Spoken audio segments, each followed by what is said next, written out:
Bismillahirrahmanirrahim. Assalamualaikum warahmatullahi wabarakatuh. Salam sejahtera untuk kita semua.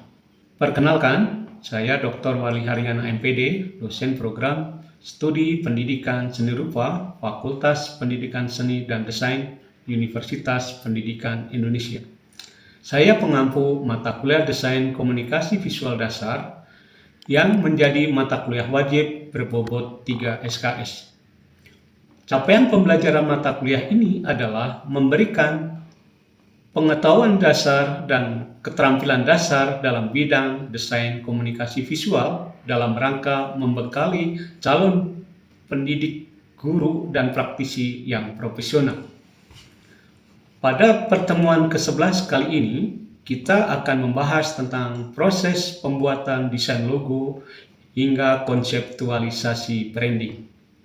Harapannya, dengan video pembelajaran kali ini, saya berharap mahasiswa memiliki kemampuan di bidang pengetahuan, di bidang keterampilan yang dimulai dari memahami proses pembuatan konsep, pembuatan ide, dan pengembangan keterampilan di dalam perancangan desain logo yang tidak hanya menjadi sebuah desain yang menarik secara visual, tetapi juga secara konsep yang kuat dan mampu membangun branding yang diterima di masyarakat luas, terutama di dalam bidang industri kreatif.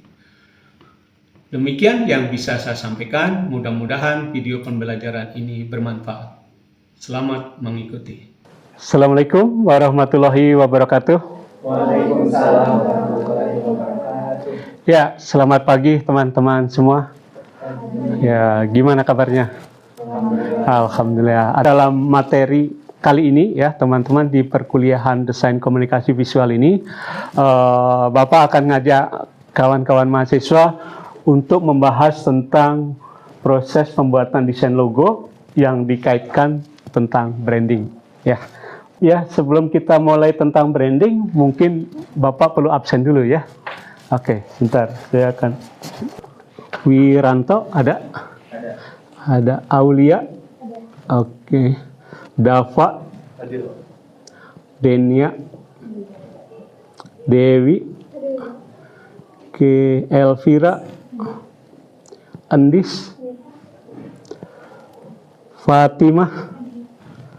Oke. Kemudian Mutia? Oke. Kemudian Nermala? Oke.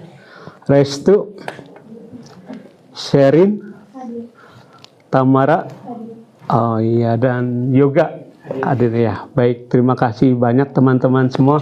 Ada satu orang yang tidak hadir tadi, Nanda, katanya lagi kurang enak badan.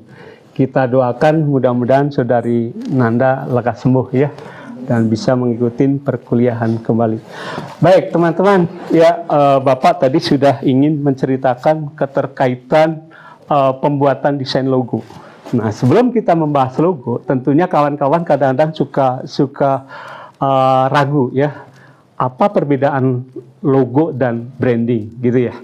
Nah, kita bisa bahas bersama ya teman-teman ya. Di capaian pembelajaran kali ini, Bapak ingin mengajak kawan-kawan, setidaknya kawan-kawan jadi benar-benar bisa memahami apa itu yang namanya konsep desain logo ya. Kemudian kawan-kawan juga bisa menganalisis ya tentang identitas visualnya, kemudian membuat proses desain logonya, dan tentu juga kawan-kawan juga bisa mengevaluasi di mana logo yang baik dan di mana logo yang kurang menarik ya, tanda kutip. Kenapa disebut logo itu harus menarik atau baik ya? Artinya di dalam pembuatan desain itu dibutuhkan konsep dan punya tujuan. Ya, jadi dalam hal ini teman-teman juga bisa ya, nanti kawan-kawan akhirnya akan mencapai apa? Pengetahuan tadi yang di awal Bapak sampaikan. Teman-teman kadang-kadang suka confuse ya, suka bingung. Apa sih branding itu dan apa sih logo itu? Bukankah sama branding dan logo? Ya. Logo sejatinya bagian daripada branding ya. Jadi kurang lebih seperti itu ya. Jadi kawan-kawan nanti akan memahami tentang pengetahuannya. Kemudian kalau kita sudah punya bekal konsep, maka kita pun akan bisa membuat keterampilannya. Dalam tanda kutip, kita akan punya skill yang baik di dalam membuat proses desain logo. Dan tentunya teman-teman juga akan punya attitude ya, punya sikap yang baik di dalam mengapresiasi sebuah desain logo. Nah, ini Bapak akan jelaskan sekilas ya. Apa perbedaan branding dan logo? Kalau Bapak bisa sampaikan, branding itu sejatinya kita membuat persepsi. Bagaimana orang mengenal rumah kita. Ya, kalau teman-teman mau punya perusahaan, maka bagaimana perusahaan kita itu mudah diingat gitu ya oleh masyarakat. Ini salah satu contoh ya. Dalam hal apa? Sehingga apa? Mudah sekali orang mengkomunikasikan ya. Mudah sekali juga orang mengingat ya. Mudah sekali orang akan memahami tentang pengalaman dari sebuah branding tersebut. Nanti ke depan Bapak akan ceritakan ya. Ya, bagaimana orang akan memahami sebuah branding. Nah, sementara logo biasanya ya, logo itu bersifat visual. Ya. Tanda kutip, logo adalah sebuah tanda atau penanda dalam berupa gambar gitu ya. Tetapi bisa diartikan juga logo sejatinya bukan hanya gambar. Karena logo juga ada yang berupa teks. Atau logo itu juga ada yang berupa keduanya, gabungan antara simbol atau gambar dan teks gitu ya. Sehingga mau tidak mau orang membuat desain logo itu adalah sebagai tanda kita gitu ya, wajah kita gitu ya. Jadi begitu kita mampu membuat sebuah desain logo untuk perusahaan kita misalkan, atau untuk suatu instansi, itu menandakan bahasanya kita akan berhasil kalau masyarakat itu akan mudah mengingatnya. Kemudian masyarakat itu tanpa disadari dia akan merasa apa ya bahasanya manggut-manggut gitu ya. Wah benar nih, cocok ini. Aku mudah ingatin gitu ya. Nah, mengapa logo itu penting? Jadi Bapak sampaikan kembali karena logo itu sebuah identitas ya yang dirancang supaya masyarakat kita memahami, mengenali, mudah mengingat, dan tentu juga dari logo inilah akhirnya akan mampu membangun sebuah hubungan emosional antara mereknya ya dan klien kita. Oke, nah ini kita ambil contoh. Siapa kira-kira yang tahu tentang logo ini? Yang itu cuma tahu tidak? Alhamdulillah. Jadi semua tahu. Ada yang bisa menjelaskan ini logo apa? Logo dari brand Nike. Iya, logo brand Nike. Apa yang Anda ingat tentang logo brand Nike? Simbol centang itu. Oh, simbol centang. Oke, mungkin ada yang mau menambahkan, Aulia? Simpel juga supaya jadi mudah diingat. Mudah diingat ya. Dan dinamis ya. Ya, oke. Ya, baik. Nah, inilah teman-teman ya. Penanda ya. Padahal di sana tidak ada tulisan kan, tidak ada teks. Mana ada teks Nike-nya? Nah, ini menjadi sebuah penanda bahasanya kenapa logo ini menarik dan kenapa logo ini mudah diingat. Ya tadi. Jadi teman-teman harus mulai memahami bahasanya sebuah desain logo yang bagus itu adalah desain yang paling simpel, tetapi mudah diingat, tetapi juga harus ada makna. Ya, sambil contoh, ini bisa jadi kalau di masyarakat umum, kalau teman-teman ikut ujian, ya ujian apakah ujian UAS gitu ya, atau UTS, atau ujian nanti Anda diterima pekerjaan di suatu kantor, maka kadang-kadang kita kan disuruh checklist ya. Mau tidak mau logo ini semua orang menganggap setuju, ya maka checklist. Nah kemudian teman-teman ada yang tahu kenapa di dalam gambar ini ada seseorang? Kemudian kenapa Nike juga menggunakan ya salah satu tokoh ini? Mungkin ada yang bisa menjawab? Ya, baik, Yoga, silakan. Setiap merek itu pasti punya brand ambassador ataupun tokoh yang terkenal untuk merepresentasikan produk mereka. Tokoh-tokoh besar tersebut oleh merek dimanfaatkan sebagai influencer untuk memengaruhi halayak luas dan memvalidasi bahwasanya kualitas dari mereka itu terjamin bahwasanya orang terkenal juga menggunakan produk tersebut. Seperti itu, Pak. Mantap juga. Beri aplaus buat Yoga Pratama. Ya, baik teman-teman. Ternyata teman-teman sudah cukup paham ya keterkaitan tentang desain logo. Ya, ini tadi Bapak sampaikan. Ya, memiliki pengaruh besar ya. Seorang tokoh, seorang atlet ya, kemudian seorang selebritis menawarkan suatu produk tertentu, itu akan ada jaminan. Dalam tanda kutip ya. Atlet tersebut adalah menjadi panutan ya. Dia idola besar. Maka mau tidak mau ya, kita yang tidak mau beli pun jadi pengen beli kan. Nah, ini salah satu propaganda yang menarik, dan itulah salah satu ya tujuan ya bagaimana seorang desainer itu mampu membuat sebuah konsep gitu ya. Oke, next. Nah, kemudian nih kira-kira teman-teman bisa memberi masukan nggak mengapa logo itu penting? Saya bisa kasih keywordnya tadi diantaranya sebagai identitas ya. Kemudian membangun kepercayaan tadi dicontohkan oleh siapa? Ya, Cristiano Ronaldo ya. Nah, ini kemudian membedakan dari pesaing ya, tanda kutip biasanya sangat jarang ya. Salah satu brand menggunakan artis yang sama ya.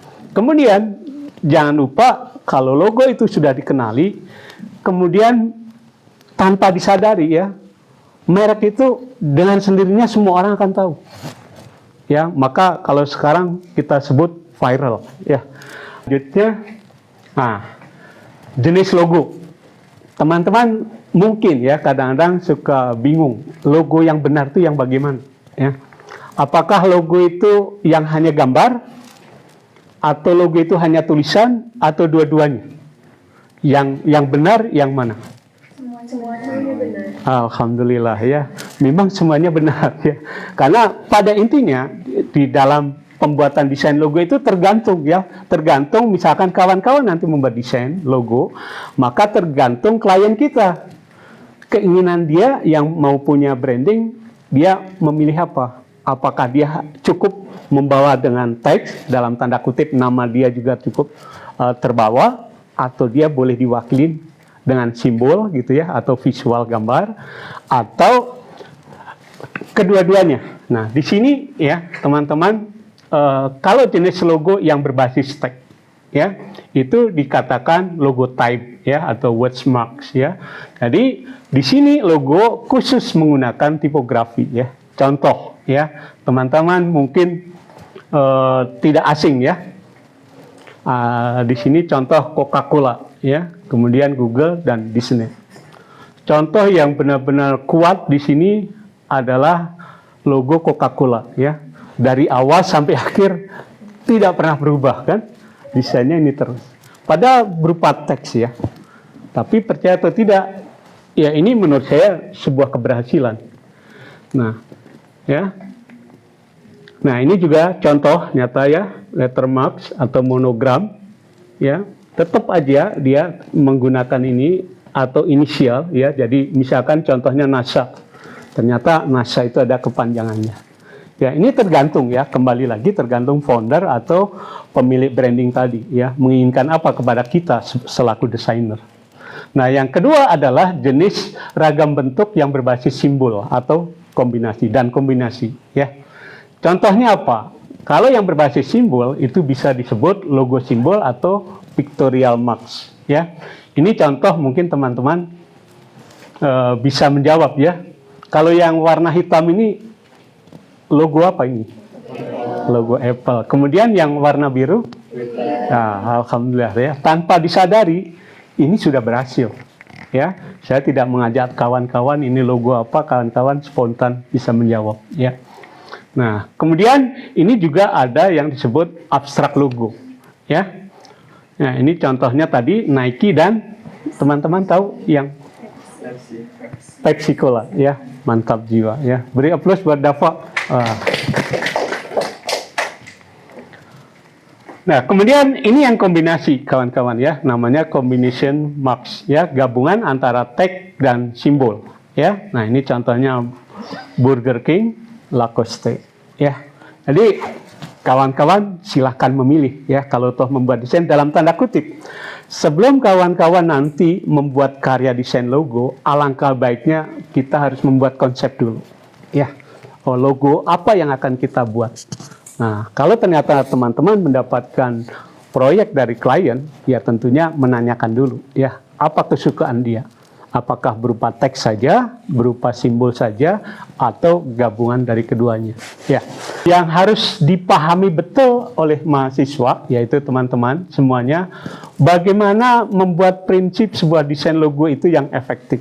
Ya, karena kembali lagi, ya, apalagi di era milenial, dalam tanda kutip di era teknologi Gen Z saat ini, ya. Lagi yang perlu diingat oleh kawan-kawan, di dalam pembuatan desain logo, yang baik itu adalah simple atau sederhana. Kenapa? Karena yang simple itu akan mudah dikenali dan tidak terlalu padat elemen yang tadi saya sampaikan, masyarakat akan mudah lupa. Ya. Kemudian apa? Abadi dalam tanda kutip, logo itu akan terpakai sepanjang zaman. Ya. Kemudian logo itu juga mudah diterapkan di mana saja. Ya. Nah, tapi tentunya kawan-kawan juga harus memahami logo itu juga harus sesuai dengan target, ya, target pasar kita, audiens kita minta apa. Nah, ini juga penting kawan-kawan, ya. Misal, ya, suatu saat teman-teman membuat desain logo, ternyata harus memilih tipografi. Kawan-kawan juga harus memahami dulu, ya, tipografi jenis apa, pengen yang bersifat apa. Misalkan yang bersifat formal, tentu kawan-kawan bisa yang menggunakan serif, ya. Untuk yang terkesan lebih stylish gitu, ya, lebih modern, mungkin kawan-kawan menggunakan yang sans serif, ya. Kalau ada unsur kreatif, ya mungkin teman-teman bisa script atau yang sudah bersifat pop art, ya. Oke, next selanjutnya teman-teman, ya. Teman-teman juga harus memahami, ya, di dalam sebuah desain logo itu tuh juga menunjukkan penanda. Apa penanda yang penting? Salah satunya adalah aspek warna. Kenapa? Karena kalau kita sadari bersama, warna itu mengandung unsur psikologi, ya, penanda juga. Ibarat kata teman-teman mungkin bisa lihat, ya, warna biru kalau di sini bisa mengandung unsur kepercayaan, ya, ketenangan. Warna merah keberanian, warna hijau pertumbuhan. Kemudian warna hitam dan putih bisa juga kesederhanaan atau kemewahan atau netralitas. Oke, kemudian kita berangkat tentang proses kreatif, ya. Di awal kita, ya, Bapak sampaikan, sebelum kita membuat suatu desain, tentu kita harus punya konsep, ya. Kita harus membuat briefing, dalam tanda kutip, kita juga harus melakukan riset, ya. Apa yang kita lakukan? Ya, tentunya tentang makna brand itu sendiri, ya. Apa value-nya, visi misinya apa, kemudian keunikan apa yang diinginkan, gitu, ya. Kemudian siapa targetnya?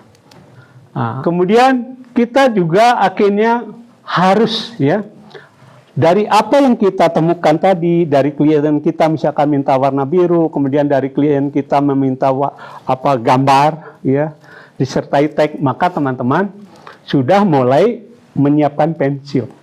Kalau toh tidak mungkin bisa tablet, ya, tetapi di situ Anda membuat sketsa kasar. Harapan Bapak sebaiknya kalau kita membuat desain logo, jangan hanya satu gambar, ya. Kalau bisa, pengalaman Bapak sendiri di dalam pembuatan desain logo minimal 3 gambar. Kalau Anda membuat 10, boleh nggak lebih bagus? Karena apa? Anda nanti dari sketsa kasar itu dipresentasikan, dikonsultasikan kepada klien kita. Ya, jangan langsung dari sketsa kasar langsung jadi. Wah, berbahaya ini, ya. Kita sudah mengerjakan 1 bulan, tiba-tiba ditolak, kan? Ya, yang baik adalah masih bersifat konsep, kemudian ada narasi, ya, ada teks yang kita akan ceritakan, kenapa ini, kenapa warnanya ini, kenapa bentuknya ini, gitu ya. Nah, itulah yang akan menjadi presentasi bahan kita. Begitu klien kita setuju, kita lanjutkan, gitu ya, teman-teman ya. Jadi Bapak memberi saran, jangan sampai teman-teman langsung mengeksekusi, ya. Nah, dari situ ya teman-teman tadi, apabila sudah disetujui oleh klien kita, tentunya baru kita akan menentukan, dan teman-teman akan menggunakan aplikasi apa. Ya, saat ini tentunya aplikasi bermacam ya. Ya, ada Adobe Illustrator, ada Corel, bahkan macam-macam aplikasi. Bahkan teman-teman menggunakan Android pun bisa kan sekarang ya. Jadi itu tentunya teman-teman juga akan menetapkan ya. Menetapkan apa? Apakah desain logo yang kita buat ini memiliki gitu ya. Memiliki apa? Keterbacaan. Dalam tanda kutip masyarakat kita sasarannya misalkan anak muda. Anak muda kira-kira cocok nggak ini? Oke, teman-teman ya. Nah, ada beberapa hal ya yang perlu Bapak sampaikan ya. Ini mudah-mudahan tidak akan dilakukan oleh teman-teman pada saat nanti membuat karya desain logo ya. Satu, teman-teman jangan terjebak oleh tren ya. Tidak ya. Tahun 60-an masyarakat masih mau membaca ya kan. Mau buku 500 halaman pun pasti habis kebaca ya. Tapi zaman sekarang ya, Gen Z sekarang 1 halaman pun sudah lelah ya. Tapi kalau scroll gitu ya, 5 jam, 10 jam lupa ya. Ya, ini artinya teman-teman jangan terlalu rumit membuat desain itu ya. Yang baik adalah simple tadi yang Bapak sampaikan. Yang terakhir, yang ketiga, teman-teman juga harus memahami. Desain yang baik, usahakan Anda punya masternya gitu ya. Tentang konseptual desain ya. Apa yang harus dianalisis? Nah, ini saya ambil contoh ya. Yang harus kita analisis kembali lagi tadi Bapak sampaikan, misi kita apa? Ya, target kita kepada audiens apa? Kemudian perbedaan apa antara merek yang kita buat dengan merek logo dari yang lain ya. Satu sketsa ya, bikinlah yang banyak. Dalam tanda kutip, teman-teman harus juga mencoba eksperimen kreatif. Nah, ini juga perlu ya. Kenapa kok sebuah karya desain itu perlu evaluasi? Supaya mengetahui timbal balik dari audiens. Iya, mantap jiwa. Karena karya desain berbeda dengan karya seni murni. Ya, karya seni murni adalah idealis aku, gitu kan. Sementara bidang desain itu adalah jasa. Ya, apa yang diakui oleh masyarakat luas, apa yang disukai oleh masyarakat luas, itulah yang berhasil, itulah yang baik, ya. Nah, kemudian ada dampak, ya, ada tujuan, ya pasti, ya. Apapun alasannya, kita membuat sesuatu pasti memiliki tujuan, ya. Teman-teman jangan lupa, pentingnya kita membuat desain diantaranya adalah teman-teman harus mengingat kita harus menganalisa. Kita harus punya kreativitas, ya. Kita juga harus mengikuti tahapan, ya.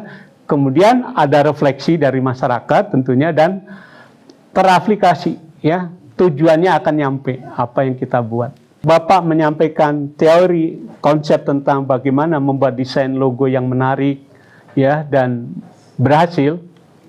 Bapak ingin, ya, kawan-kawan untuk bisa paling tidak menjelaskan gambar yang akan Bapak sampaikan selanjutnya, ya. Nah, kira-kira apa ini yang bisa teman-teman sampaikan? Siapa yang mau jawab? Oke, baik, Nis, silakan. Jadi itu kan pada tahun 1964, Ya. logo Nike itu awalnya bernama Blue Ribbon Sport atau BRS. Nah, sedangkan tahun 1971 menjadi centang dan 1997-8 Iya. itu sama dengan 1985 itu combination mark atau tulisan dengan logo. Ya. Dan pada tahun 1995 ya, 5 kembali menjadi centang. Menurut saya itu karena kembali yang tadi sudah dijelaskan, centang itu kan berarti setuju atau lebih simpel, mudah diingat dan dinamis. Mungkin seperti itu Bapak. Oke, mantap juga. Beri plus buat Andis. Ya, benar ya, teman-teman bisa perhatikan ya dari narasi yang Bapak sampaikan di awal, ternyata teman-teman juga memahami dengan baik ya. Yang pasti lagi di dalam sebuah desain logo terkadang itu mengalami perubahan. Tapi dari perubahan itu terkadang kembali lagi apa yang di awal sudah dia lakukan. Dan kawan-kawan juga harus perhatikan juga ya kemampuan desain kita ini. Efektif nggak masyarakat mudah mengenali karya kita, gitu ya. Nah, yang terakhir tentunya sebuah desain logo ini ya, teman-teman, berhasil itu bukan karena gambar yang bagus. Ya. Selain gambar yang bagus, ketepatan ya, sasaran untuk masyarakatnya. Ini kurang lebih yang bisa Bapak sampaikan. Jadi, dalam pembuatan desain itu tidak serta-merta kalau kita sudah merasa bagus, udah. Ya, desain itu adalah proses, begitu ya. Jadi, teman-teman bisa dipahami materi pagi ini? Ya, jika bisa, terima kasih banyak. Dan sebelum Bapak tutup, minggu depan, Bapak menginginkan kawan-kawan, ya kalau tadi kita membahas tentang karya-karya dari internasional ya. Bapak berharap Anda sebagai seorang mahasiswa pendidikan seni rupa, saya berharap teman-teman paling tidak memiliki karya yang bermanfaat untuk masyarakat. Maka saya menginginkan minggu depan kawan-kawan mencoba membuat desain, membantu KUKM ya, membuatkan desain logonya. Karena di kita itu, masyarakat kita itu sejatinya banyak yang kreatif ya. Banyak industri-industri kreatif, apakah itu kulineri gitu ya, apakah itu tentang merchandise gitu ya, atau karya-karya yang lain, tetapi kadang-kadang kalah pamor ya, kalah nilai jual. Kenapa? Dari segi kemasannya kurang menarik ya, strategi cara berjualannya juga kurang menarik. Nah, Anda sebagai mahasiswa berbasis edukasi, Bapak berharap Anda punya kebermanfaatan di sana. Ya, apakah bisa diterima, teman-teman? Mau tidak membuat karya untuk masyarakat KUKM? Ya, baik. Kalau mau, berarti kita ketemu lagi minggu depan. Ya, sekali lagi terima kasih, terima kasih, terima kasih. Assalamualaikum warahmatullahi wabarakatuh.